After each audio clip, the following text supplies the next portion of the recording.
राष्ट्रवादी काँग्रेस शरदचंद्र पवार पक्षाच्या वतीने राज्यामध्ये शिवस्वराज्य यात्रेनिमित्त मेळाव्याचे आयोजन करण्यात आले आहे। तर मंगळवार 10 सप्टेंबरला 10:30 वाजता या यात्रेचे तुमसर शहरामधील राजाराम लॉन येथे आगमन होणार आहे। या मेळाव्यामध्ये राष्ट्रवादी काँग्रेसचे प्रदेशाध्यक्ष जयंत पाटील, खासदार डॉक्टर अमोल कोल्हे, माजी गृहमंत्री अनिल देशमुख, महिला प्रदेशाध्यक्ष रोहिणी खडसे, युवक प्रदेशाध्यक्ष महबूब शेख आदी उपस्थित राहणार आहे, अशी माहिती राष्ट्रवादी काँग्रेसचे जिल्हाध्यक्ष किरण अतकर यांनी पत्रकार परिषदेमध्ये दिली आहे। 5 लाख रुपयांच्या राष्ट्रवादी जीवन सुरक्षा कवच या पॉलिसीचा शुभारंभ प्रदेशाध्यक्ष जयंतराव पाटील यांच्या हस्ते होणार आहे। शिवस्वराज्य यात्रेदरम्यान खासदार अमोल कोल्हे व मान्यवर मेळाव्याला संबोधित करणार आहे। या मेळाव्यामध्ये भंडारा जिल्ह्यातील नागरिकांनी उपस्थित राहून मार्गदर्शनाचा लाभ घ्यावा असे आवाहन माजी खासदार मधुकर कुकडे यांनी केले आहे।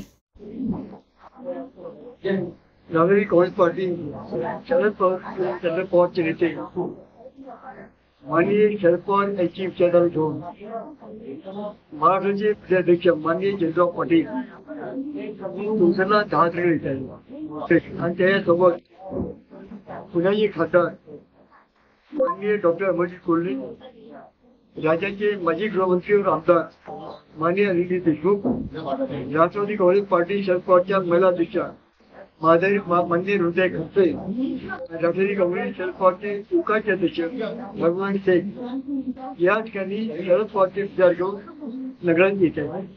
माझ्यासोबत राष्ट्रवादीचे अध्यक्ष गडकरी, युवकाचे अध्यक्ष अतिशय मुसवाने आणि जिल्हा सदस्य बाजूला नाथजी महाले, बाजूला संजय आहेत, प्रमोद झाडे आहेत, भोपेजी आहेत, भोयरजी आहेत, ही सर्व मंडळी शरद पवारचे विचारधारा घेऊन चेतन येणार आहे। मित्रांनो, शरद पवारचे विचार पूर्ण महाराष्ट्राच्या जनतेला माहिती आहे। आज 55 वर्षापासून ते राजकारणामध्ये आहेत। त्या माणसांनी पूर्ण काम करताना छत्रपती शिवाजी महाराजांचे विचार जनतेला कुठेही कामच केले।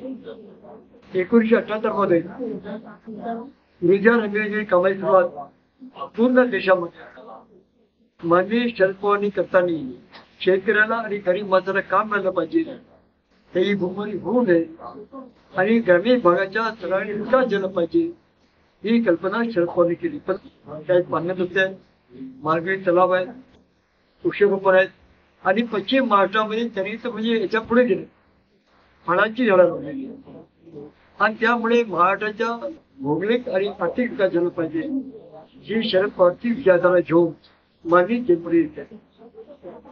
शरद पवारचे नेते त्यांनी पूर्ण देशाचे पहिल्यांदा महिलांना त्याचे त्याच्या पहिले कोणत्याही सरकारने महिलांना आरक्षण दिले नाही। म्हणजे ग्रामपंचायतमध्ये, जिल्हा परिषद त्याच्यामध्ये आरक्षण देणारे पहिले नेते पूर्ण देशाने शरद पवार हा त्यानंतर सर्वांनी त्याला मान्य केला। शिवस्वराज्य यात्रा जी आहे सुरुवात 3 तारखेला होणार आहे आणि समाप्ती